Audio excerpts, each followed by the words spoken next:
Hello students, I am Dr. Vinod Kamble. In this video, we are going to discuss about the topic business startups, जहाँ पे हम लोग इसका meaning, process और challenges के बारे में पढ़ेंगे।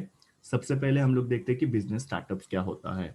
तो बिजनेस स्टार्टअप जो है, ये कुछ यंग कंपनीज होती है या नए बिजनेसेस होते हैं जो एक या एक से ज्यादा एंटरप्रेन्योर्स या बिजनेसमैन सेटअप करना चाहते हैं। उनके पास कोई भी एक यूनिक प्रोडक्ट या सर्विस होती है जिसको वो लोग प्रोड्यूस करके मार्केट में ऑफर करना चाहते हैं, तो उसको हम लोग स्टार्टअप बोलते हैं। ना स्टार्टअप जो होते हैं उनको शुरुआत में फाइनेंस का काफी ज्यादा प्रॉब्लम फेस करना पड़ता है। ये लोग अपना जो कैपिटल होता है वो अपने फ्रेंड्स और फैमिली से कलेक्ट करते हैं।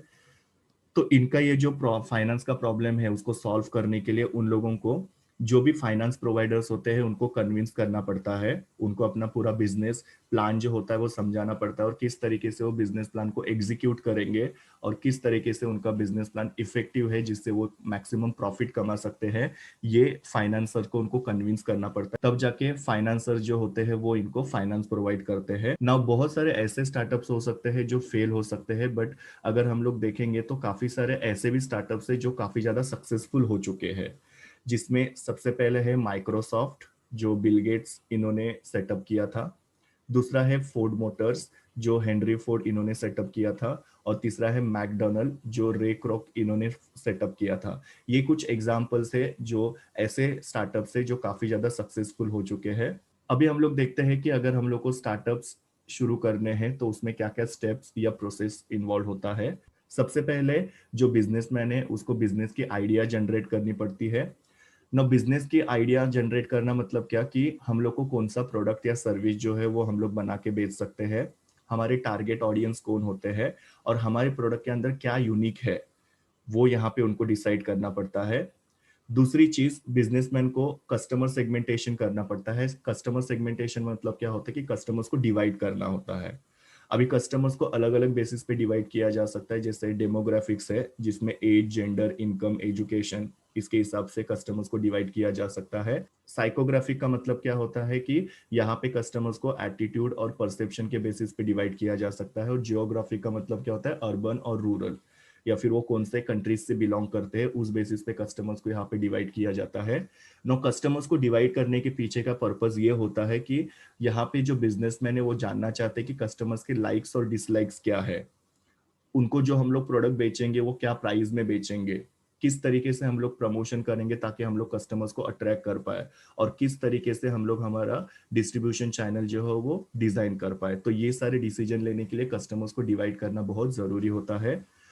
और सबसे इंपॉर्टेंट होता है कि बिजनेसमैन को बिजनेस शुरू करने से पहले मार्केट रिसर्च करना पड़ता है, जिसमें वो मार्केट कंडीशन फाइंड आउट करते हैं कि जिस मार्केट में वो बिजनेस करना चाहते हैं वहाँ की इकोनॉमिक कंडीशन कैसी है, वहाँ के कस्टमर्स की डिमांड क्या है, वहाँ का लॉ एंड ऑर्डर कैसा है, वहाँ का पॉलिटिकल एनवायरनमेंट कैसा है। ये सारी इंफॉर्मेशन जो होती है वो बिजनेसमैन को कलेक्ट करनी होती है। दूसरा स्टेप है को फाउंडर। ना, सबसे पहले फाउंडर्स कौन होते हैं। तो फाउंडर वो पर्सन होते हैं जिनके दिमाग में बिजनेस की आइडिया आती है या जो ये स्टार्टअप्स को शुरू करना चाहते हैं, लेकिन ये जो फाउंडर्स होते हैं उनके पास चाहिए उतना फाइनेंस या ह्यूमन रिसोर्सेस अवेलेबल नहीं होते हैं, या बिजनेस को लगने वाले स्किल शायद तक उनके पास अवेलेबल नहीं होते। तो ये फाउंडर्स क्या करते हैं, को फाउंडर्स को ढूंढते हैं। को फाउंडर्स का मतलब क्या होता है, पार्टनर्स। सो ये पार्टनर्स जो होते हैं वो क्या करते हैं, अपने साथ फाइनेंस ला सकते हैं या ह्यूमन रिसोर्सेस ला सकते हैं, या फिर उनके जो स्किल्स है उसकी वजह से बिजनेस में हम लोग को काफी ज्यादा बेनिफिट हो सकता है। तो इसके लिए बिजनेसमैन जो होता है वो अपने लिए क्या करता है, एक पार्टनर ढूंढता है। थर्ड वन है प्रोटोटाइप्स। ना, प्रोटोटाइप का मतलब क्या होता है कि जो भी प्रोडक्ट हम लोग बना के बेचने वाले हैं वो प्रोडक्ट का पहले हम लोग को सैंपल बनाना होता है या मॉडल बनाना होता है या उसका एक सिमुलेशन या उसका एक स्केच बनाना होता है कि हमारा प्रोडक्ट किस तरीके से दिखेगा। ना, प्रोटोटाइप के पीछे का मेन मोटिव ये होता है कि जो हमारा एक्चुअल प्रोडक्ट है उसके डिजाइन को हम लोग यहाँ पे वैलिडेट कर पाए या फाइनलाइज कर पाए। Fourth point is business plan. ना, बिजनेस प्लान एक रिटर्न डॉक्यूमेंट होता है जहां पे बिजनेस के सारे डिटेल्स लिखे रहते हैं, स्पेशली जो नए बिजनेसेस होते हैं, और किस तरीके से हम लोग हमारे ऑब्जेक्टिव्स को अचीव करेंगे उसका पूरा डिटेल जो होता है वो बिजनेस प्लान के अंदर लिखा रहता है। बिजनेस प्लान जो होता है वो कंपनी को अपने गोल जो है वो अचीव करने में हेल्प करता है, प्लस इन्वेस्टमेंट को अट्रैक्ट करने में हेल्प करता है। मतलब बिजनेस प्लान की वजह से बिजनेसमैन जो होता है वो लोगों से फाइनेंस के लिए अपील कर सकता है। बिजनेस प्लान जो होता है वो बिजनेसमैन को एक प्रॉपर ट्रैक पे रखता है, मतलब उनको एक गाइडेंस मिलता है कि किस तरीके से वो अलग अलग एक्टिविटीज को एग्जीक्यूट करेंगे ताकि वो अपने बिजनेस के जो गोल्स है उसको अचीव कर पाए। ना बिजनेस प्लान के अंदर क्या क्या चीजें इंक्लूड होती है, तो उसके अंदर एग्जीक्यूटिव समरी होती है, देन मार्केट ओवरव्यू, मतलब जिस मार्केट में हम लोग प्रोडक्ट बेचने वाले हो मार्केट की कंडीशन कैसी है, कस्टमर एनालिसिस, मतलब कौन से कस्टमर्स को हम लोग प्रोडक्ट बेचने वाले हैं, उनके लाइक्स और डिसलाइक्स क्या है, उसी के साथ साथ हमारा प्रोडक्ट और सर्विस क्या है उसका डिटेल लिखा रहता है। देन बिजनेस और रेवेन्यू मॉडल, मतलब किस तरीके से हम लोग बिजनेस करेंगे और कितना प्रॉफिट हम लोग को एक्सपेक्टेड है। कंपटीशन का एनालिसिस जो होता है वो भी वहां पे लिखा रहता है कि कितने कॉम्पिटिटर्स मार्केट में अवेलेबल हो सकते हैं। देन मार्केटिंग प्लान की कैसा प्रोडक्ट हम लोग बनाएंगे, क्या प्राइस चार्ज करेंगे, कैसे प्रमोशन करेंगे, कैसे डिस्ट्रीब्यूशन करेंगे, ये सब उसके अंदर लिखा रहता है। और लास्ट में है फंडिंग एंड फाइनेंशियल्स, मतलब क्या कि हम लोग कहाँ कहाँ से फाइनेंस रेज करेंगे और कहाँ कहाँ पे फाइनेंस को यूटिलाइज करेंगे। Fifth step is branding. ना ब्रांडिंग का मतलब क्या होता है कि हम लोग जो भी प्रोडक्ट बना के बेचने वाले हो प्रोडक्ट का कुछ नाम, सिंबल या डिजाइन हम लोग को यहाँ पे डिसाइड करना पड़ेगा। ये ब्रांडिंग का पर्पस ये होता है कि हम लोग का प्रोडक्ट जो उसको एक आइडेंटिटी मिले और कॉम्पिटिटर से हमारा प्रोडक्ट जो वो अलग दिखे। अगर सपोज हम लोग हमारे प्रोडक्ट का नाम ही नहीं रखेंगे या प्रोडक्ट का कोई सिंबल वगैरह नहीं होगा तो कोई भी हमारे प्रोडक्ट को आइडेंटिफाई नहीं कर पाएगा और हम लोग कॉम्पिटिटर से अलग नहीं दिखेंगे। सो प्रोडक्ट की एक आइडेंटिटी क्रिएट करने के लिए और प्रोडक्ट को कॉम्पिटिटर से अलग दिखाने के लिए ब्रांडिंग करना काफी जरूरी होता है। ना ब्रांडिंग के अंदर क्या क्या आता है, तो ब्रांडिंग के अंदर ब्रांड नेम आ सकता है, ब्रांडिंग के अंदर लोगो आ सकता है, then brand colour and brand personality. No brand name मतलब आपको सबको पता है, ये जो कोको कोला है, आईबीएम है, सैमसंग है, ये सारे ब्रांड नेम है। ब्रांड लोगो का मतलब क्या है, जैसे ये मैकडोनल्ड का लोगो है या एप्पल का लोगो है। देन ब्रांड कलर, कलर्स का भी काफी इंपॉर्टेंट रोल होता है, जैसे कि हम लोग अगर कैडबरीज देखेंगे तो कैडबरीज का कलर कैसा है, पर्पल, और अगर किटकैट देखेंगे तो उसका कलर कैसा है, रेड। तो उसकी वजह से भी क्या होता है, लोग हमारे प्रोडक्ट को आइडेंटिफाई करते हैं। और ब्रांड पर्सनालिटी, ब्रांड पर्सनालिटी मतलब क्या, निरमा के अंदर वो स्मॉल गर्ल होती है जो उनकी ब्रांड पर्सनालिटी है, या फिर वोडाफोन के अंदर जो जुजू है वो उसका पर्सनालिटी है जिसकी वजह से लोग वो ब्रांड को जानते हैं। तो इस तरीके से अलग अलग चीजों से हम लोग क्या कर सकते हैं, हमारे प्रोडक्ट का ब्रांडिंग कर सकते हैं और लोग हमारे प्रोडक्ट को आइडेंटिफाई कर सकते हैं। Next one is registration of the firm. Now जब भी हम लोग बिजनेस शुरू करते हैं तभी हम लोग को बिजनेस को रजिस्टर करना काफी जरूरी होता है। रजिस्ट्रेशन की वजह से बिजनेस को एक आइडेंटिटी मिलती है, प्लस बिजनेसेस को काफी सारे बेनिफिट जो होते हैं वो गवर्नमेंट के द्वारा मिलते हैं ना। अलग अलग बिजनेसेस जो होते हैं उनको अलग अलग एक्ट के अंडर रजिस्टर करना पड़ता है। जैसे कि सपोज हमने सोल ट्रेडिंग कंसर्न शुरू किया तो उसके लिए रजिस्ट्रेशन की जरूरत नहीं होती है। पार्टनरशिप फर्म जो है उनको इंडियन पार्टनरशिप एक्ट 1932 के अंडर रजिस्टर करना पड़ता है। जॉइंट हिंदू फैमिली बिजनेस को हिंदू सक्सेशन एक्ट के अंडर रजिस्टर करना पड़ता है।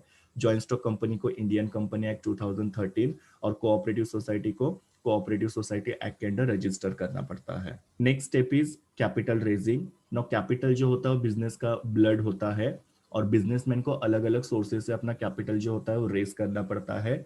कहाँ कहाँ से बिजनेसमैन अपने कैपिटल रेज कर सकते हैं, तो सबसे पहले है आईपीओ, जिसको इनिशियल पब्लिक ऑफर बोलते हैं, जहां पे कंपनीज क्या कर सकती है, मार्केट में शेयर्स बेच सकती है और पब्लिक से पैसे रेज कर सकती है। दूसरा है बैंक और फाइनेंशियल इंस्टीट्यूशन से लोन के द्वारा भी वो अपने कैपिटल की रिक्वायरमेंट फुलफिल कर सकते हैं। Then crowd funding, crowd funding का मतलब क्या होता है, काफी सारे लोगों से थोड़ा थोड़ा अमाउंट जो होता है बोरो करने का, जिसकी वजह से हम लोग हमारा कैपिटल रेज कर सकते हैं। या फिर बिजनेसमैन जो है पर्सनल फाइनेंस ले सकता है जिसकी वजह से भी वो अपने कैपिटल के रिक्वायरमेंट को फुलफिल कर सकता है। तो ये अलग अलग सोर्सेस है जहां से बिजनेसमैन अपने स्टार्टअप के लिए कैपिटल रेज कर सकता है। And the last step is starting functions of startup. मतलब यहाँ पे क्या होता है, बिजनेसमैन जो अपने बिजनेस को शुरू करता है ना, इनिशियल स्टेज पे शायद तक बिजनेस को उतना ज्यादा प्रॉफिट नहीं हो या फिर बिजनेसमैन को लॉसेस को फेस करना पड़ सकता है। तो यहाँ पे बिजनेसमैन ने हमेशा पेशेंस रखना चाहिए ना, उन्होंने कस्टमर सेटिस्फेक्शन के ऊपर ज्यादा फोकस करना चाहिए जिसकी वजह से उनके जो गोल्स है वो अचीव हो पाए ना। कौन से गोल को वो अचीव कर पाते हैं कस्टमर सेटिस्फेक्शन से, तो उनको हायर प्रॉफिट और हायर सेल्स अचीव कर सकते हैं, वो लोग अपने बिजनेस को एक्सपैंड कर सकते हैं और अपने बिजनेस की कॉर्पोरेट इमेज क्रिएट कर सकते हैं। तो इस तरीके से अलग अलग स्टेप्स या प्रोसेस फॉलो होता है बिजनेस स्टार्टअप्स में। अभी हम लोग देखते हैं कि बिजनेस स्टार्टअप्स में बिजनेसमैन को क्या क्या चैलेंजेस फेस करने पड़ते हैं। सबसे पहला चैलेंज है मैनेजिंग फाइनेंस। जो नए बिजनेसेस होते हैं उनको मेजर प्रॉब्लम फेस करना पड़ता है, वो होता है फाइनेंशियल मैनेजमेंट। फाइनेंशियल मैनेजमेंट का मतलब क्या होता है, राइट जगह से हम लोग को कैपिटल को रेज करना है और राइट जगह पे उसको यूटिलाइज करना है। ना जब भी कोई भी बिजनेसमैन इन्वेस्टर से कैपिटल को रेज करता है तो उसके पहले इन्वेस्टर्स को उनको अपने बिजनेस का डिटेल प्लान बताना पड़ता है, प्लस उनको रिटर्न ऑन इन्वेस्टमेंट का अश्योरेंस देना पड़ता है। अगर ये बिजनेसमैन नहीं करता है तो कोई भी इन्वेस्टर वो बिजनेस के अंदर इन्वेस्टमेंट करने के लिए रेडी नहीं होते हैं। उसी तरीके से बिजनेसमैन ने जो भी फाइनेंस ऑब्टेन किया है उसको राइट जगह पे इन्वेस्ट करना है या प्रॉफिटेबल बिजनेस के अंदर इन्वेस्ट करना है ताकि उनको मैक्सिमम रिटर्न मिल पाए। लेकिन काफी सारे स्टार्टअप जो होते हैं उनको प्रॉपर फाइनेंशियल मैनेजमेंट नहीं आता है, मतलब वो शायद तक रॉन्ग जगह से फंड जो है वो ऑब्टेन कर सकते हैं जहां पे उनको शायद ज्यादा रेट ऑफ इंटरेस्ट पे करना पड़ता हो, और कभी कभी ऐसे भी हो सकता है कि वो फाइनेंस को राइट जगह पे इन्वेस्ट भी नहीं करे, जिसके वजह से उनको काफी सारे लॉसेस को फेस करना पड़ सकता है। Second challenge is building right team. यहाँ पे ये जो स्टार्टअप्स होते हैं उनको राइट एम्प्लॉयज को सिलेक्ट करना पड़ता है ना। किसी भी स्टार्टअप को ग्रो करने के लिए उनके एम्प्लॉयज के अंदर प्रॉपर स्किल्स होना बहुत जरूरी है। सो जब भी वो लोग एम्प्लॉयज को सिलेक्ट करते हैं तो उनको वो प्रॉपरली स्किल्स देखना चाहिए कि जो भी हमारे बिजनेस के लिए रिक्वायर्ड स्किल है वो एम्प्लॉयज के अंदर अवेलेबल है कि नहीं। और उसी के साथ साथ स्टार्टअप्स ने एम्प्लॉय रिटेंशन के ऊपर भी ध्यान देना चाहिए। एम्प्लॉय रिटेंशन का मतलब क्या होता है, जो भी हमारे कॉम्पिटेंट एम्प्लॉयज है, जो भी हमारे डेडिकेटेड एम्प्लॉयज है, वो कभी भी जॉब छोड़ के नहीं जाए, इसके ऊपर भी बिजनेसमैन ने ध्यान रखना चाहिए। पर काफी बार क्या होता है कि जो स्टार्टअप्स होते हैं वो प्रॉपर साइंटिफिक सिलेक्शन नहीं करते एम्प्लॉयज का, मतलब उनकी जो प्रॉपर इंटरव्यूज वगैरह कंडक्ट करने चाहिए, उनके टेस्ट वगैरह कंडक्ट करने चाहिए, वो सब चीजें नहीं करने की वजह से इनको स्किल्ड एम्प्लॉयज नहीं मिलते हैं, जिसका बिजनेस के परफॉर्मेंस के ऊपर इफेक्ट हो सकता है। Third challenge is dealing with the competitor. Now जो भी स्टार्टअप्स होते हैं उनको अपने कॉम्पिटिटर्स के साथ प्रॉपरली डील करने आना चाहिए। अगर हम लोग कॉम्पिटिटर से डील नहीं कर सकते हैं तो हमारा स्टार्टअप जो है वो लॉसेस से सफर कर सकता है। तो हमेशा यहाँ पे ये जो बिजनेसमैन है उन्होंने क्या करना चाहिए, कॉम्पिटिटर के स्ट्रैटेजीज के ऊपर ध्यान रखना चाहिए और उसके हिसाब से अपनी बिजनेस की स्ट्रैटेजी जो है वो डिजाइन करना जरूरी है। ऐसा करने से ही वो मार्केट के अंदर सर्वाइव कर पाएंगे और कॉम्पिटिशन को फेस कर पाएंगे। Fourth challenge is effective marketing strategy.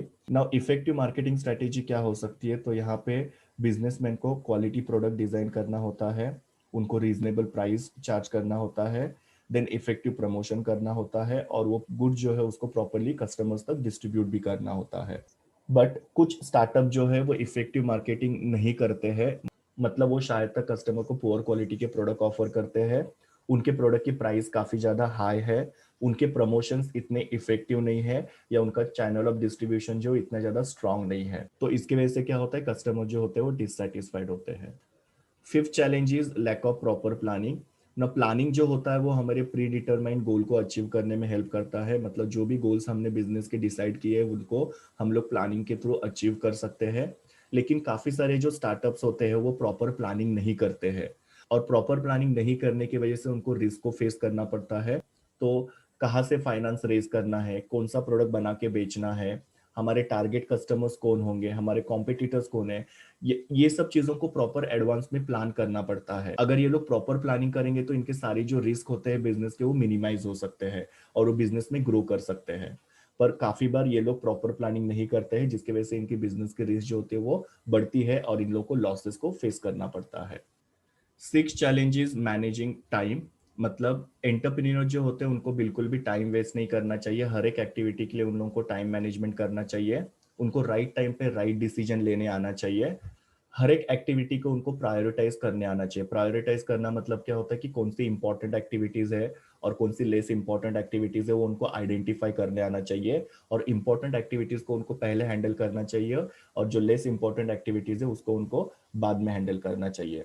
Plus उन लोगों को यहाँ पे डिसाइड करना पड़ता है कि कौन से एक्टिविटी को कब स्टार्ट करना है और कब खत्म करना है, जिसके वजह से कोई भी एक्टिविटी के अंदर डिले नहीं होगा।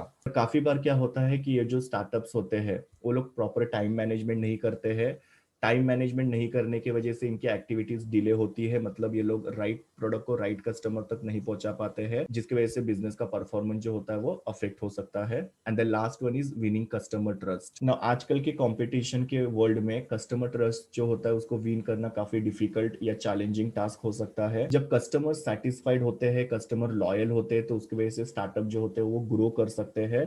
बट काफी बार क्या होता है कि ये जो स्टार्टअप्स होते हैं वो कस्टमर को सेटिस्फाई नहीं कर पाते हैं।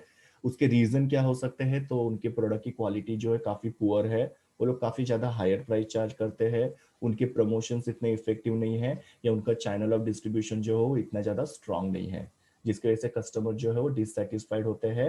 एंड अगेन हम लोग को बिजनेस में लॉसेस को फेस करना पड़ सकता है। Now we will see the sources of funding for startup ventures. इसका मतलब क्या है, जो स्टार्टअप बिजनेसेस होते हैं उन लोगों को अगर बिजनेस करने के लिए कैपिटल लगता है तो उनका कैपिटल कहाँ कहाँ से आ सकता है। तो यहाँ पे अलग अलग सोर्सेस दिए हैं, जिसमें सबसे पहले है crowd funding. Now crowd funding का मतलब क्या होता है कि यहाँ पे बहुत सारे लोगों के पास से थोड़ा थोड़ा पैसा जो होता है वो बोरो किया जाता है और उसको बिजनेस के अंदर इन्वेस्ट किया जाता है। इसके लिए इसको क्राउड फंडिंग बोला जाता है। मतलब यहाँ पे क्या होता है, स्मॉल स्मॉल अमाउंट जो होता है वो लार्ज नंबर ऑफ इंडिविजुअल के पास से कलेक्ट किया जाता है और जो बिजनेस के अंदर इन्वेस्ट किया जाता है। यहाँ पे क्या हो सकता है, फ्रेंड्स के पास से, फैमिलीज के पास से, या फिर कलीग्स वगैरह होते हैं उनके थ्रू, सोशल मीडिया वेबसाइट जैसे कि फेसबुक, ट्विटर, लिंक्डइन। तो यहाँ से सब जगह से क्या किया जाता है, पैसा यहाँ पे कलेक्ट किया जाता है। सो काफी सारे लोगों के पास से थोड़ा थोड़ा पैसा कलेक्ट करके यहाँ पे उसको बिजनेस पर्पस के लिए यूज किया जा सकता है। तो उसके लिए उसको क्राउड फंडिंग बोला जाता है। क्राउड मतलब क्या, बहुत सारे लोग, और फंडिंग मतलब क्या, उनके पास से पैसा लेना।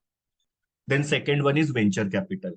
वेंचर कैपिटल में क्या होता है कि कुछ इन्वेस्टर्स होते हैं जो छोटे छोटे जो बिजनेसेस होते हैं जिनको हम लोग स्टार्टअप भी बोल सकते हैं, वो छोटे छोटे बिजनेस को यहाँ पे ये लोग क्या करते हैं, लोन प्रोवाइड करते हैं, क्योंकि उनको वो बिजनेस के अंदर फ्यूचर में लॉन्ग टर्म ग्रोथ जो है वो दिखाई देता है।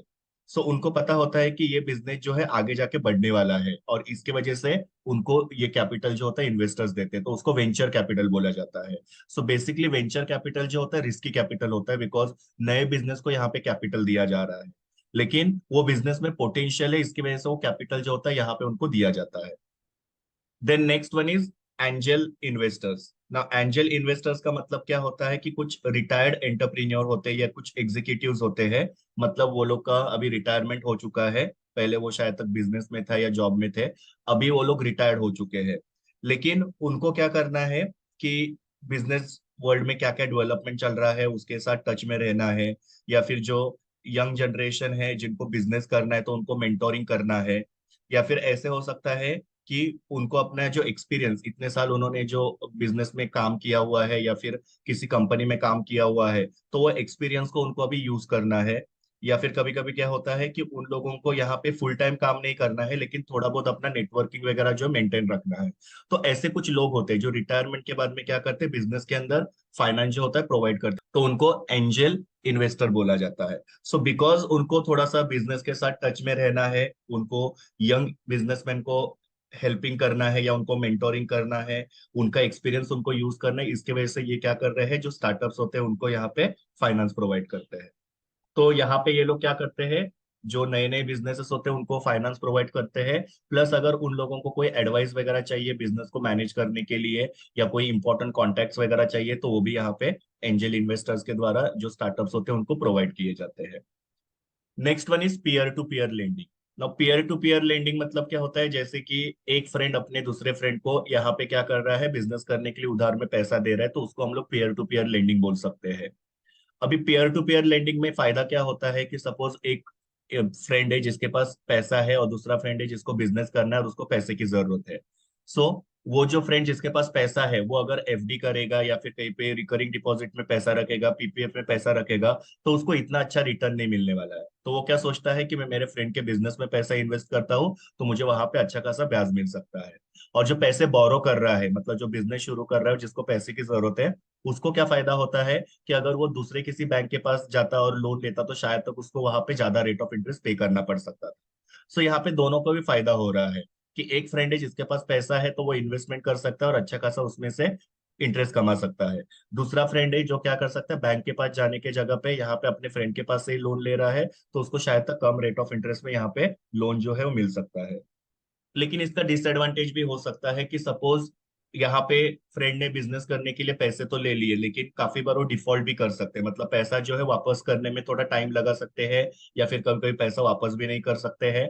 और काफी बार क्या होता है कि ऐसे किसी फ्रेंड के पास से उधार पे पैसा लेने का जो रेट ऑफ इंटरेस्ट होता है वो बैंक के रेट ऑफ इंटरेस्ट से थोड़ा ज्यादा भी हो सकता है, क्योंकि आजकल गवर्नमेंट ने काफी सारे स्कीम्स निकाले हैं स्टार्टअप्स के लिए, जहां पे कम रेट ऑफ इंटरेस्ट में लोन जो होता है अवेलेबल होता है। सो ये पीयर टू पीयर लेंडिंग में क्या होता है, एक फ्रेंड दूसरे फ्रेंड को या एक पर्सन दूसरे पर्सन को यहाँ पे बिजनेस के लिए पैसा देता है, लेकिन इसके अपने कुछ एडवांटेजेस होते हैं और कुछ डिसएडवांटेजेस होते हैं। Then next one is funding by high net worth individuals. अभी हाई नेटवर्थ इंडिविजुअल्स कौन होते हैं, तो ये कुछ ऐसे लोग होते हैं जो स्टार्टअप्स को बिजनेस करने के लिए पैसे देते हैं। जैसे हम लोग यहाँ पे एक एग्जांपल देते हैं, मिस्टर रतन टाटा जो है उन्होंने क्या किया है, काफी सारे जो इंडिया में स्टार्टअप्स है जैसे कि ओला है, लेंसकार्ट है, स्नैपडील है, अर्बन लैडर है, पेटीएम है, टी बॉक्स है, ये बहुत सारे जो स्टार्टअप्स है, इनको उन्होंने क्या किया है, बिजनेस करने के लिए फंड्स वगैरह दिए हुए हैं। तो इनको बोला जाता है funding by the high net worth individuals.